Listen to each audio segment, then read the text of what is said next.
Bismillahirrahmanirrahim. Question number 61. A 15-month-old child is noticed by his parents not to be babbling and has no words. The child appears to turn in response to sound. He was born at 36 weeks gestation, weighing 2600 gram. He passed his neonatal hearing screen. Which one of the following is the most appropriate next step in management? The options are: arrange a maternal and child health hearing screen, arrange an audiological assessment, reassure that this is a normal variant in development, repeat developmental assessment at 18 months, check for dysmorphic features. So these are the options.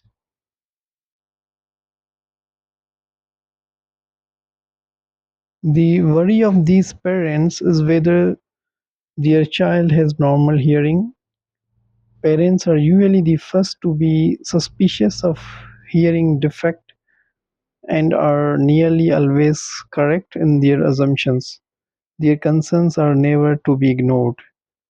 Maternal and child health hearing screen is exactly as it suggests, a screen so that if there's any doubt about the infant's hearing, it is pointless to repeat the screening process. Formal audiological assessment is necessary. At this age, several words are usually discernible, so that no words at all would be unusual, even allowing for his 4 weeks prematurity. This presentation is not a normal variant of development. With any suspicion of hearing deficit, it is essential for the diagnosis to be confirmed as early as possible to allow for assessment and therapy to commence. The earlier this can occur, the better the outcome achieved. Hearing loss in many children is not detected until after development has been observed over a period of months. Rather than assessing hearing immediately, this is not appropriate management. While dysmorphic features may indicate an associated congenital developmental problems or syndrome, they do not substitute for immediate audiological assessment, irrespective of whether such syndromes are associated with hearing deficit or not. So the next step would be arrange an audiological assessment. Question number 62. Which one of the following finding in a woman in labor where the cervix is 7 centimeter dilated would be most consistent with obstructive labor and the need for delivery by cesarean section? So the options are a brow presentation in a nulliparous woman. Option B is caput and molding of the fetal head. C is early fetal heart deceleration from 160 to 120 per minute on the cardiotocograph. D is the fetal head is still just above the ischial spines. E is maternal fever of 37.8.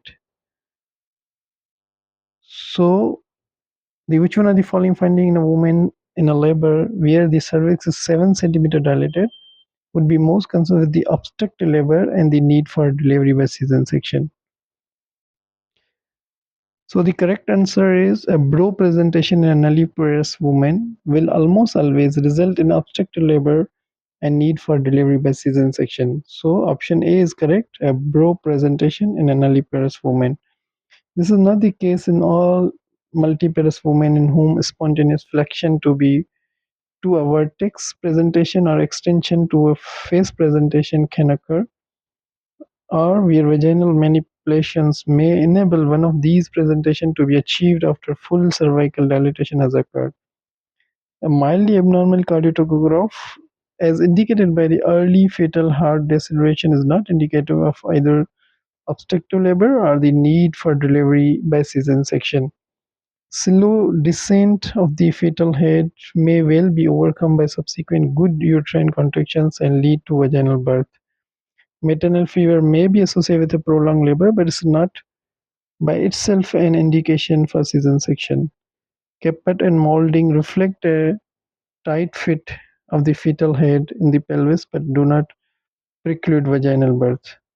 So the correct answer is a bro presentation in a nulliparous woman will almost always result in a obstructed labor and need for delivery by C-section.